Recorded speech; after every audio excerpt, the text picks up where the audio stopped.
Hey everyone, and welcome to another episode of Stitching Tales. I am Johanna Lundström. And I am Malena Hjerpe. And in today's episode, we're going to talk about a little bit what goes on behind the scenes of running sewing businesses and talk about some updates. Perhaps we have some fun news. Maybe we'll run into some struggles. All that good stuff that comes with running your own business. So Malena, since we last made an update, what's been going on in your business life? Well, I feel like a broken record. I'm just going to repeat myself. I'm doing freelance work at the moment. So, yeah, not so much is happening with my own business. I don't have I don't unfortunately have time to do so much with my own stuff. At the moment, yesterday and today, I had 2 days in between 2 projects. So now I'm like trying to, get so much things done, and we also had a client meeting yesterday. Was like trying to squeeze in some more freelance work in between the other freelance work. So yeah, super busy, but I feel like I have nothing to talk about. Yeah, but a couple of things has happened, right? And we just before we started recorded, you shared with me that you have done an update to the Malva pattern that you probably have been able to release now that when people are listening to this podcast. Yeah, fingers crossed. I'm working the technical things now with the newsletter, so the link and everything should be working. I made a projector file of Malva Tee. So that's really exciting. Since I don't have a projector myself, I haven't been able to test it. So if anyone do try it and see that something is not working properly, please send feedback to me, because yeah, I've done it according to how people recommend doing a projector file. So fingers crossed, everything is correct. But I mean, since I'm not able to test it myself. But it should be able to, if I get everything technical with the newsletter, you should be able to get it when you sign up for my newsletter. And the old link should be working as well. Again, fingers crossed.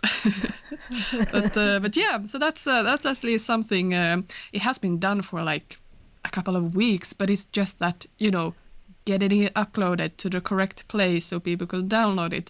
It's just that last thing that I haven't been able to do.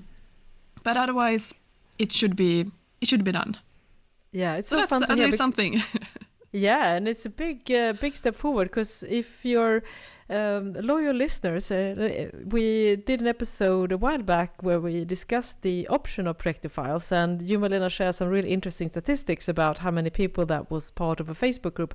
I think we butched the number a little bit. We inflated the number a little bit. Exaggerated a little bit. I said 90,000, but apparently it's 70,000, which is still a lot. A lot of people that are in a Facebook group for using projector files. So I think we both, when you mentioned that number, we had a realization that we kind of had to get on that train. And I think we both felt a little bit unsure. I guess a little bit, every time we need to learn something new, it's a little bit daunting, right? Because you don't understand. When you say projector files, you get this kind of technical idea. And perhaps we should explain what a projector file is, because honestly, when we got this explained to us, I wasn't 100% knowledgeable about this, right? But a projector file is when you use a regular movie projector, and using a specially formatted PDF file, you're able to project the pattern pieces onto the fabric on the cutting table, which means that there is no paper involved, and the only thing you need to ensure is obviously that the measurements are 1-to-1, and there's no angle, so it's nothing distorted. And by doing that, I mean, to me, I realize this is a revolution, a total game changer that could minimize a lot of the hassle, especially if you're, hobby sewist and you have to tape together small sheets of paper like an A4 and letter, and now you would be able to, without any waste, just project the files, and it's easy to move around. So I think we both had this realization that this is kind of a big thing. but neither of us has a projector, so So I'm very excited now because Malena, you're a real trailblazer here among us, because you have actually now done a projector file for your first projector file for one of your patterns. So I feel this is really exciting, and if you are a projector user or considering becoming one, I think we would love to hear from you. Either drop us a comment on Stitching Tales Pod on YouTube or Stitching Tales Pod on Instagram, because we really want to learn more about this, and when I learn more about it, I realize that maybe getting a cheap projector would actually be a worthwhile investment for myself as well, right? It seemed pretty brilliant, didn't it? Yeah, so convenient, and to be able to, for example, at the moment, the freelance work that I'm doing right now is that I have a garment from a client, and I need to make like a proper pattern for it so she can send it out to suppliers.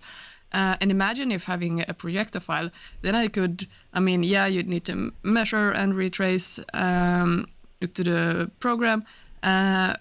But then now I had to print out the paper, place it on top of the top, to see is everything correct. I could just have it projectored instead on the top and see like, does the line align or not. So yeah, it would be so convenient to actually have it, like it would be so much quicker, and to skip that step with printing out the paper, cutting everything out. So it sounds really very convenient. Yeah, so I also realized that now for my next pattern I definitely need to get my projector file as well. And how long did it take you to format it, so we get an idea of how difficult it was? Yeah, since you already have the pattern in Illustrator, you can use different drawing programs, I guess. But it was just making the front piece and back piece double, so it's like not on the fold anymore. I made all the lines just black and a little bit thicker, so they are more visible when you are projecting it to a fabric. Added on a grid, 1x1 grid on like the whole surface basically. I have that layered closed, so it's not visible when you open it up, but you can open it, so it's really easy, a lot easier than to calibrate and to make sure that it's projected like the size is correct. And just place the pattern pieces a little bit, have some distance in between each other, so it's a little bit easier when you place them, and have the grain line at the same direction. Half an hour work to get it done, so not at all complicated. And to get the grid, it was just Google it, how to get a 1x1 grid on all the whole artwork, and great tutorials. You will see great tutorials about how to do it very easily. So yeah, it was easy. Wow, that I can't even believe when you said it took half an hour. But the grid you say 1x1, is that in centimeters or is it inch? Inch, I did right. 1x1 inch grid. If I understand it correctly, like most cutting mats have 1x1 inch grid. I also have a square where it's like 5x5 centimeters, so you will be able to check that as well. But yeah, I used inch grid this time. Also interesting to know what you guys prefer if you're using a projector file. Does it matter if it's inch or do you want centimeters for the grid that is like all over the surface? That would be good to know. Yeah, that would be interesting. And I guess you could add 2 different grids as separate PDF layers, right? So you could theoretically also have a metric grid. So for instance, regarding the cutting mat, I have a cutting mat and it's 2-sided, just like the measuring tape that we talked about in a previous episode about sewing tools, that on one side I have inches and on the other side I have centimeters. So obviously, because we do the metric system, I don't use the inch. But on the other hand, where we also, a lot of, at least my customers come from the US. And also, by the way, interesting statistic about this podcast, almost 40% of our listeners are situated in the US. We really thought it was amazing and really interesting and fun, especially, because we don't live in the US, we live in Sweden. And so we thought that was really interesting and exciting to see that so many listeners are, from other parts of the world. So we definitely try to be mindful of that as well when we talk about the metric and the imperial system. And I always try to do like really quick calculations in my head.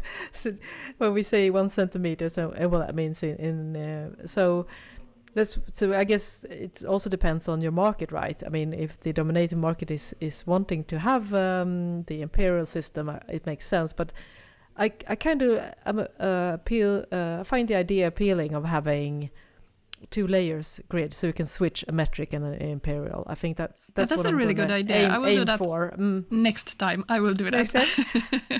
Now it's done. Now I just, when you're done, it's like, I can't redo it right now. I just need to get that out. Next pattern, I'll make sure to do it. But are you, for your next pattern, the trouser that you're working on, are you going to have a projector file on that one? Absolutely. I have not done anything regarding that yet, but before I send it out, it's definitely going to be a projector file. So if long-time listeners have... I think sometimes for both of us, I feel that Malena's always moving at lightning speed when she's doing stuff. But I keep talking about some major projects, and one of those projects is to release my next sewing pattern, because it's actually 2 years, over 2 years since I last released a sewing pattern, which is way too long. But there's a reason for that, of course, especially because we work so hard on the book Fit for Knit. So as we always remember, you can't do too many things at once, because when you're running a small business. But yeah, I have done a lot of progress on these pattern, because I've formatted all the PDF files and all the sizing. I have done all the illustrations for the instructions. The instructions are pretty much done. There are a few sections left. But I think I will do that in a couple of days if I just can find the time, right? And then I'm going to sew samples and take photos, and the pattern is going to be released in September. So yeah, it's a long leadway, but I love the idea of having something done and then just having it sit there in a way, because it feels sometimes because it's so stressful in a way to release a pattern, because you have to make sure all the files are in order and everything is like proofread and corrected. And I really like the idea of now being done hopefully before June is over, and then I have a couple of months just sitting on the pattern, just going back with fresh eyes and check everything without having to doing everything last minute, because I always feel that's like a recipe of having some type of technical issue, or a download link is wrong or whatever. So that's really, really good. That's why I'm pushing it, even though I don't have to release the pattern in 3 months. So and I feel really good about the pattern as well. So hopefully more people than I will like the pattern. It's a dressier pants made of knit fabric, so it's a little bit of a different approach to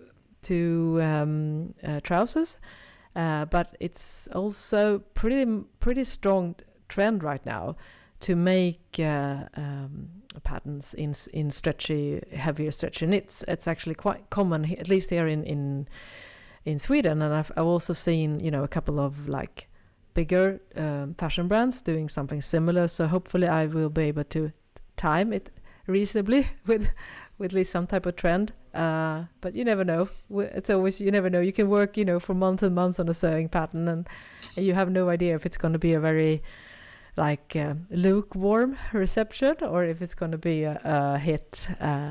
You never know. So you just have to keep your fingers crossed. Yeah, but I guess, just timing-wise, I guess it's a lot better to do it towards the fall or like after the summer holidays, because everyone is on holiday in the summer, or most people, and that's maybe not the best time to launch something. And also, since it's a trouser, it's a full leg, like long leg, warm weather, not the best combination then. So I think it's perfect to do it later after the summer. And also what you said about having it resting, it's amazing how much, if you just like step away from it for a couple of weeks and then you look at it again, it's like, how did I not see these spelling errors? Or how did I not notice this one? It's so obvious. It's amazing. Like when you sleep on it a couple of nights, like new things that you see with fresh eyes. It's a little bit scary sometimes what you notice. Yeah, it is. You're like, because you always feel like, how could I have missed that? It's such a glaring And if I missed error. that, what else have I missed? Yeah, and that can be almost anxiety-inducing. You get a lot of flutters in your stomach because, at least that's a good thing when we're doing digital files. It's a very easy thing to do an update. I mean, I have never worked with print sewing pattern, but I've sometimes thought about that because occasionally it does happen that you see sewing pattern companies having some type of error and they have to do like an errata or send out a PDF file with something corrected. And I can only imagine, as a fellow business owner, the kind of anxiety that they are suffering. I think it's such a mentally, devastating situation. I mean, I would be curled up on the floor, basically hyperventilating if something like that happened. Yeah, I mean, that's also one of the reasons why I love PDF pattern, because you don't have to invest in a stock, and it's like so easy to do corrections if needed and just send out a new PDF version of it. So yeah, I applaud those who have physical paper patterns. It's a very, very brave thing to do. Yeah, and I'm not sure because I don't really keep on top of everything right now, but I guess we will see more and more sewing pattern companies doing print to order basically on the print side and then focusing mainly on the digital side. I know I've seen a couple of pattern companies doing a really clear switch, and it makes sense because just the stock. I mean, there are minimum print runs, for instance. And if you print very few patterns, it's going to be really expensive. So you will be tempted to maybe print a run of 1,000 sewing patterns. And just for full disclosure, I've never sold 1,000 of any of my sewing patterns. Now, of course, these are bigger brands that are doing this. Of course, they sell out. But at least, I think, to be honest, I think for most sewing pattern companies in the indie space, selling 1,000 copies of one print pattern, that's a really big number. Just to give you an idea as a listener on the kind of volumes that we are shifting, because most of us are lucky to sell a couple of hundreds of one sewing pattern, honestly. Yeah, it's for me at this moment it wouldn't make sense at all to focus on like a physical paper pattern. Such I sell at such small numbers. I do have a big printer like standing right next to me. It's like 60 centimeters wide. I don't know what that's in inches, but it's like it's kind of big, but it's not that big that you can print out, especially your trousers, the biggest sizes. So that's I'm a little bit like. Why didn't I, when I bought this printer or plotter, why didn't I go for the wider one so I would actually have the possibility to print on demand as well. But now, since it's not big enough, I can't really do that. So it's a little bit annoying. Yeah. Yes, I think a lot of actually smaller sewing pattern companies are switching to that model that they get an order and they print it out and they fold it up and then they ship it. So they do really based on demand. Of course, paper and ink cost a fair bit too, but at least then you won't be stuck with the storage space. I also have, I think I'm going to do quick, maybe it's like 12 inches wide or something like that. 20, no, let me see, 12, 20, sometimes I'm so quick with the math, but I think it's it will be 22 inches or something like that. Will be, and the full size I think is 90 centimeters, right? Or something like that, the one, and I don't have that either, so it definitely is a limiting factor. And again, I could see if I would ever do a trade fair, like a sewing fair, in-person sewing, I could definitely see myself doing a limited print run just to have people to buy something if I was in a stall, just apart from my physical books, that I could see. But I feel also one of the things, because I always get a lot of questions regarding the fact that I don't ship my own physical print books. So if you get over to my shop at thelaststitch.com, there will always only be digital ebooks, because the realities of living in Sweden is that most of my customers are outside Sweden. Shipping is extremely expensive, and then add to that custom fees and custom and taxes. And then you can get it on Amazon if you're living in the US for like $0 shipping, like the next day. And it could take a week for me to ship it to Sweden. From Sweden, and I will end up eating so much of the shipping cost. So that's a reason why it's impossible. I mean, you live in a small country like Sweden. It's very, very difficult to get a profit when it comes to shipping stuff. So, for instance, my physical books are partly in a distributor in the UK, and also I have a Swedish distributor as well as serving the Northern Europe.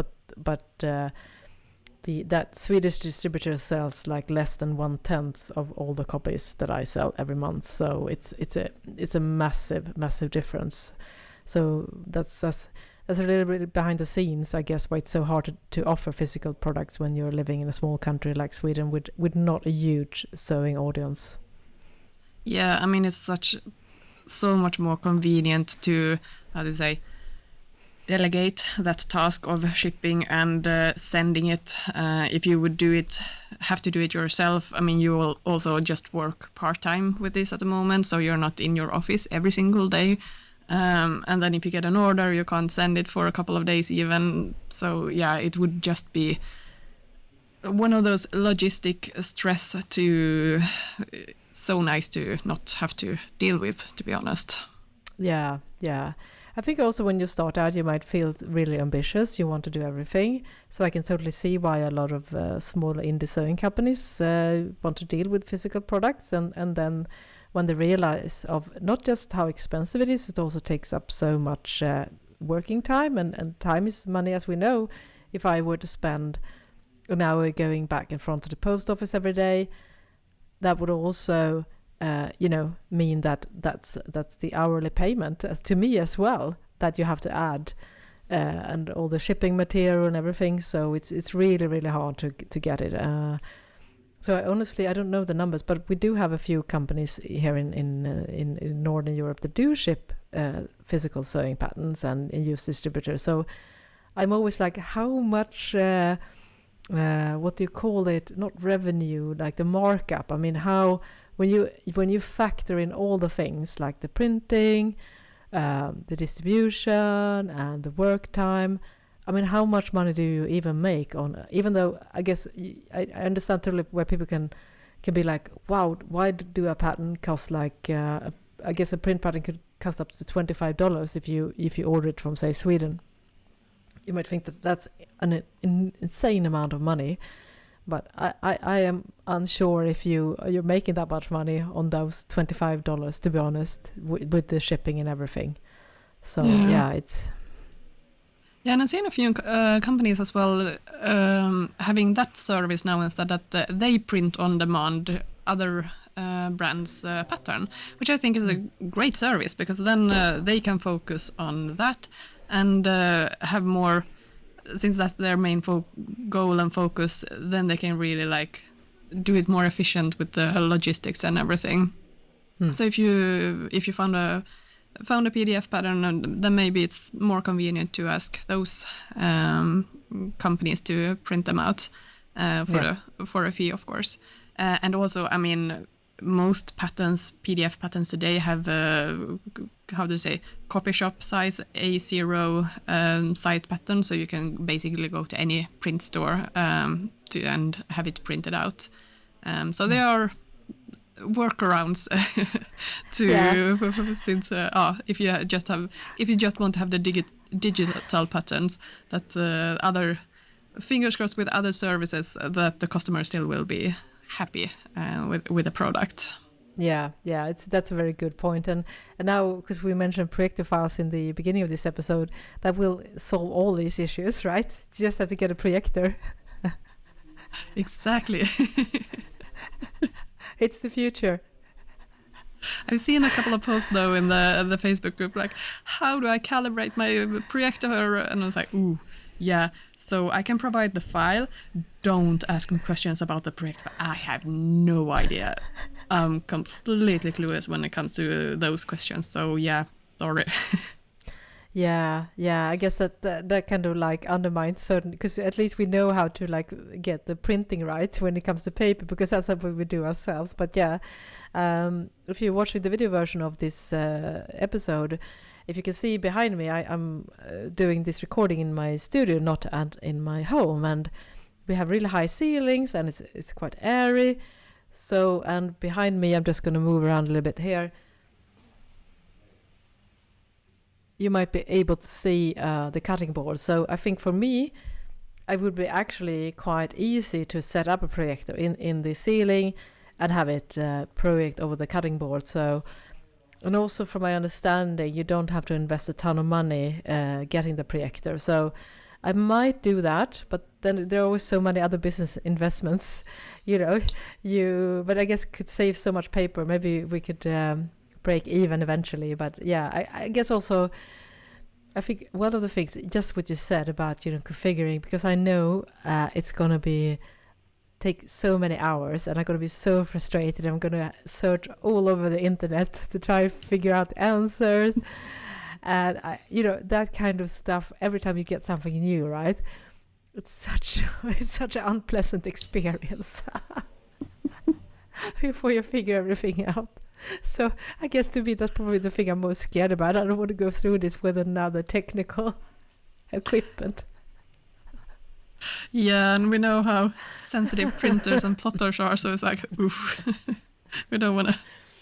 I have no idea. I've never tried a projector file. Maybe they are a lot easier to work with. I don't know. But again, if the Facebook group had over 70,000 people in it, they can't all be wrong. So no. Maybe it's a more convenient way. Or maybe only 10 have a projector and the rest of the 70,000 are crying for help. Yeah, could be. the only like 10% get it up and working, and the rest is just using its support forum. Because that's more a sign, that, because oftentimes when you join a group, you basically are looking for help from people who have similar experience. So I guess it's maybe the fact that it's 70,000, it's actually an alarming number. Yeah, it would be interesting to do a poll, like how many of you have actually had it worked fine within 3 minutes, and how many of you are pulling your hair out and not getting it calibrated. Yeah, so that's again why we really, really would love to hear from you. So drop us a note on our Instagram account or our YouTube account, Stitching Tales Pod, because it will be really, really interesting. I think it's so helpful if people are... I mean, I'm sure we are not the only one that are kind of hesitant about getting this stuff, and you pay a lot of money and then you're like, or then it just stay in the box until you have the time, Yeah, so true. Ooh, speaking of, pod, I also have some great news, or like very happy news. Our book, Fit for Knit, got mentioned in the Love to Sew podcast. And they had an episode about... they wanted sewists to write in and write about their brag moments. And I was like, well, I wrote or co-wrote a book. I need to brag about that one. So I actually wrote to them, and they read my letter. And I was so happy when they did that. You know when you get a little bit teary eyes. I was like, oh my god, I'm having a moment here. Yeah, and we need to link to that episode, and I think you're underselling it a bit, as you often do, Malena, because I was actually a really, really, really moving, a very strong story, and how everything was kind of intertwined with the Love to Sew podcast, how you discovered the world of indie sewing pattern companies and PDF patterns, and how you began to listen to Love to Sew, to learn more about the sewing community, and of course then how you ended up meeting you. Meeting you, right? Because even though we're both in Sweden, we don't all know each other. We are actually around 10 millions in this country. That's how you got into contact with me, and that's how we ended up being friends and colleagues and writing the book together and collaborating on a ton of stuff. And so I was so touched. And I also, when they read your letter, I also started crying because it was such an emotional experience to hear your words. It was so well written and very touching. And I just also, they said some really beautiful things as well, the podcast hosts, Carolyn and Helen.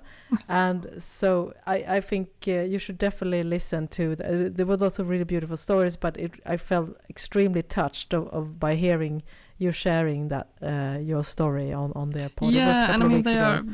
Yeah, they are so sweet. And if I can have a little bit more fangirl moment here, I really like. I said in a letter that I basically used their show notes as research material because I mean, since I work as a pattern maker, I didn't sew like by myself anymore. So the whole PDF pattern world sewing community, it was completely new for me. I had no idea what it was like. So I used the show notes as research material. And since I didn't know anything about it, I was like, yeah, okay, so I found this 1 or 2 other PDF companies. Ooh, there are some competition out there. And my husband was like, yeah, but you're always going to have some competitors. Like, that's just how it is. It's like, okay, fine, yeah. But then, of course, through Love to Sew podcast, I found the fold line. Oh my god, my sweet summer child. Did I think I had like a little bit of competition when I found like a couple of other brands that did PDF patterns? When I scrolled through the fold lines, I mean list of designers, pattern designers, that list was endless. I mean, I was shocked to see how many other people are actually doing PDF patterns.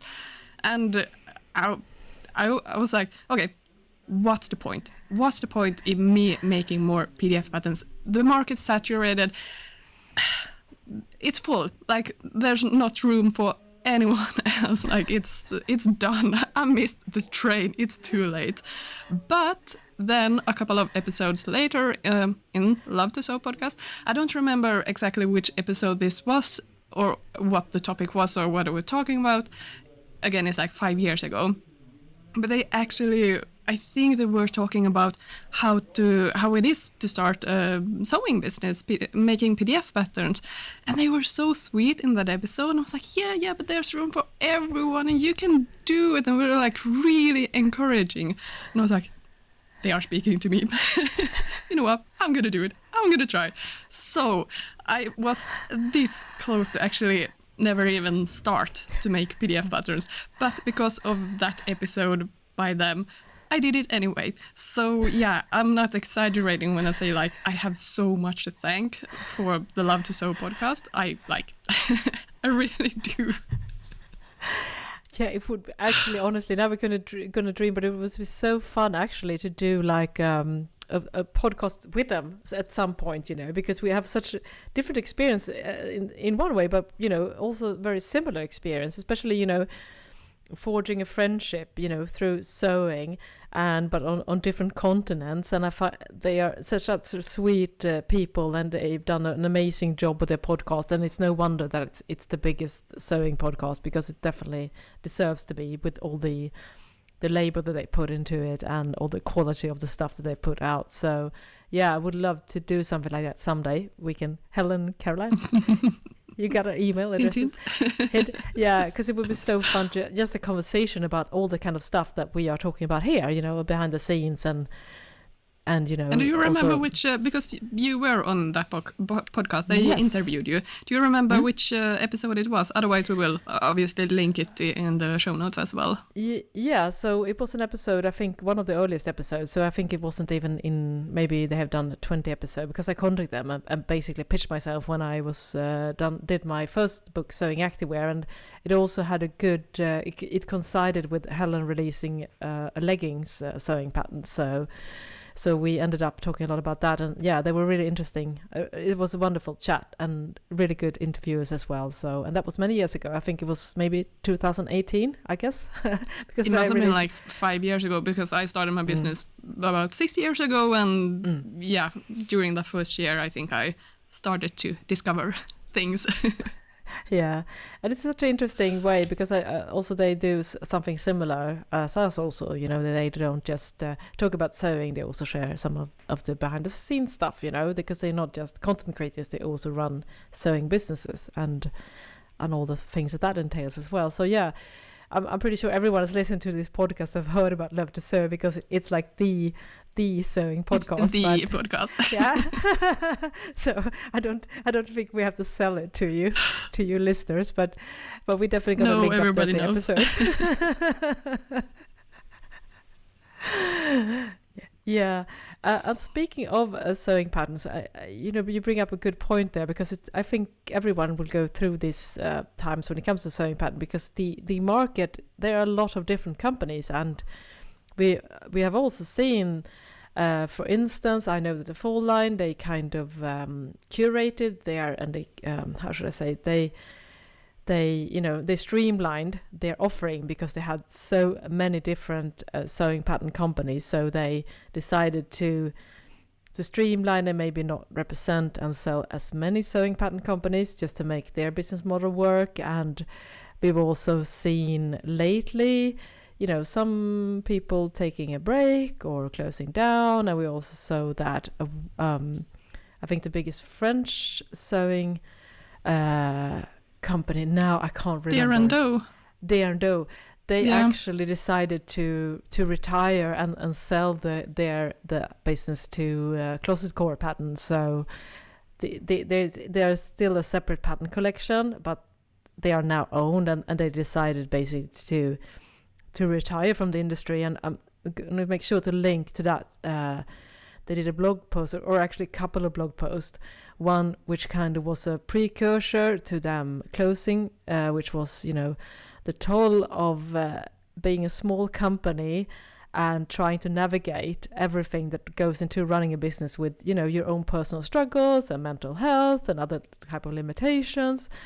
And I think that that situation ultimately led them to realize that maybe, you know, we need to step away, because, you know, we worked so hard for so many years, and, you know, sometimes, you know, the tank just can't be refilled anymore. And I thought that was a really interesting perspective, so which we have been very transparent about as well. It's hard, it's a lot of work, and most don't really make a lot of money. So I think that was a really, I think we will keep seeing, just like any sewing business, you know, there was like a gold rush for a little bit, and I think that was inflated by the pandemic, when a lot of people were discovering or rediscovering hobbies. But I think now we're definitely going to see some type of correction, you know, we're going to see some, it's just the way the business goes. I mean, it doesn't have to mean anything bad, because we are people, and sometimes, you know, it makes sense to go off and do something else. You don't, nobody's telling you just because you started a sewing company that you have to run that sewing company until you die. It's just, you know, just like we switch jobs, I mean, life change, and your priorities change as well. Yeah, no, definitely. And this is also the reason why whenever I get freelance work, I always say yes to it, because I don't want to put all my eggs in one basket and to just focus on making my own patterns. I want to spread out a little bit more. So if one thing is not working, then I can focus on the other one, and vice versa. So yeah, that's I always have that in back on my mind, like, this is working now, but how would it work in the future, and make sure that I have like a personal financial margin, so I will be able to survive even if it's not, the one thing is not going as well. Then I can focus. Yeah, I can shift focus quite easily. But yeah, it's it's a little bit discouraging. No, what do you say? Like when you hear discouraging. Yeah, when companies like there and those like, no, we want to change, we want to shift gear, and it's like, if they don't, how am I supposed to do it? Yeah. But again, I mean, there can be so many reasons why they, and as you say, how many people have the exact same jobs for 5 years straight? You change, you shift, you pivot, things happen. So, I mean, of course, it's the same thing when you have your own business as well. Yeah. And it's also, you have to push yourself so hard for many years, and eventually, the burnout will creep up to you. And I think it's also, when you run a business, that it's also tied to your interests. Because one of the things they shared in one of the posts that was leading up to them deciding to exit the business was that they had no energy and time to sew for themselves. So, because they started also being quite active sewing bloggers, but at the end of the day, they were always, caught up in all the business stuff, and they felt maybe that the energy and the creativity was kind of like dampened by the fact that they had to run a business with a lot of mounting pressures, which they also address in that, both from a business perspective, but also from their personal lives. And so it's very understanding when you really think about it, that you have to make these kind of decisions. I guess it was definitely, I'm sure it was it was a complicated, I mean, it wasn't just like a simple decision for them. I think they probably are also mourning the business and, all the years that they invested in it, but they're also probably, hopefully, a bit relieved now that they can focus on other things and perhaps maybe return to sewing as a passion project rather than something you have to do, sweating out samples because you have to push out this many patterns a year. Yeah, and as soon as money gets involved, it kind of loses your own passion. That's why I'm a passionate gardener nowadays. Like gardening is my passion, and I have been thinking like for the last couple of years, like if I would change occupation, like should I become a gardener on a professional basis?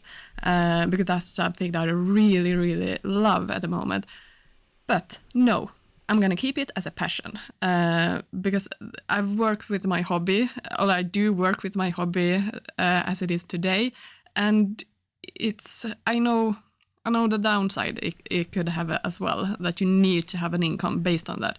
So no, gardening is going to be my passion project. I'm not gonna become a gardener or anything. So that can stay a passion. I just be joyful, Yeah. So yeah, not.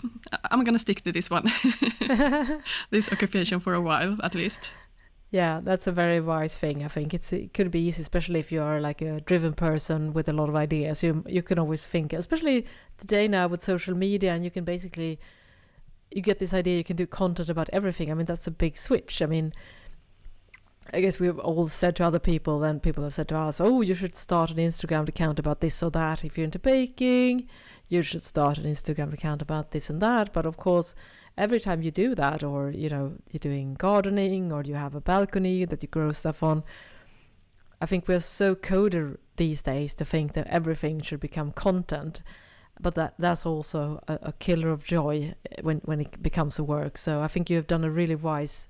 You're always so wise, Malena. I wish I was the same, because I'm definitely one registrating. not so much anymore, but I've had those periods in my life when I try to think about, I have so many things I could do content about, fitness, for instance, which I'm very invested in personally, but I don't ever do any content about that, regard from sewing activewear, but I never post any workouts on any social media or anything like that, even though that's probably the thing I spend the most time on as a hobby. Yeah, but that's a wise thing to do. That keep those things separate. That there's nothing must or anything that you have to do when it comes to working out. That is just your pure joy. You can do whatever you want with that time and however you feel like it that day. Is nothing like, yeah, it can just be joyful. I think everyone has to have that outside of their work, like something that you can completely just like lose track of time, do whatever you want. Like it's really such important thing to recover and to rest your brain from thinking about work. Yeah. But speaking of work, what do you have in your pipeline now? Do you have any exciting things? How's it going with the video? Or is it is it exciting or not? What are the feelings? Yes, it's never exciting because a long time listeners to the podcast also know there's like two running themes, Johanna themes. So one is my next sewing pattern, which is at least finally happening something. And the other one is my next sewing course, which will be about sewing jeans. And there's no more room for moving it forward. So in 2 weeks' time, when I go on vacation in quotation marks and for my day job, and I'm going to spend 2 weeks basically holed up in the studio filming how to sew jeans from scratch. So I'm going to do all the filming in 2 weeks, hopefully a little bit less than that. And it's going to be an absolutely terrible experience. There's no way. I have to think. It's like when you have to do like business decisions, where you have to, how shall I say, you have to get through some type of unpleasantness in order to achieve rewards that are very desirable. So I did a course, Cover Stitch Success, a cover stitch course, a shorter course, about 2 years ago. And it's been, apart from the books, it's been one of my most revenue profit. It's been one of my most profitable product. There's too many P's there. I'm stumbling. And that's just a small course at a lower price point. And so, and I know because I have a strong presence when it comes to sewing jeans, and I have my books, and it's available in 3 languages. So obviously, it's a no-brainer. Just like hopefully one day releasing a pair of jeans sewing pattern.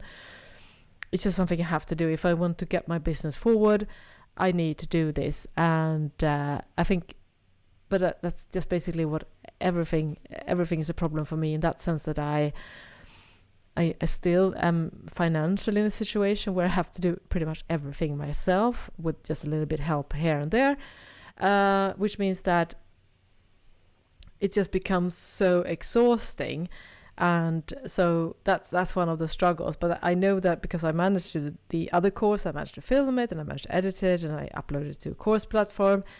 And I mean, I know this content, sewing jeans, by heart, so I won't have any problems, teaching it. And I'm a proficient filmer, and I've done lots of jeans tutorials on my YouTube channel. So I know that I will be able to do a really good product, but it's just that it will be so exhausting. And, speaking of the balance between, because I have to do this on my vacation when you're supposed to take a holiday from your day job, but as a business owner, and I have to think at the big picture and, trying to bring up my revenue streams, getting more revenue streams, and, just taking myself and my company to the next level. This is something I have to do. So there's no thing that this will happen. It's just that I'm telling you the realities of it, that it's something that I dread doing, but I have to do it just for the reward that will come at the end of the tunnel. So that's kind of like a mental thing that I sometimes struggle with, that it's just with the book project and everything. I mean, the book, it took us 2 years. It's a long time. You have to be really focus on the end goal, basically, and sometimes go through periods when, you're less motivated, just because that at the end it was a good decision to do this.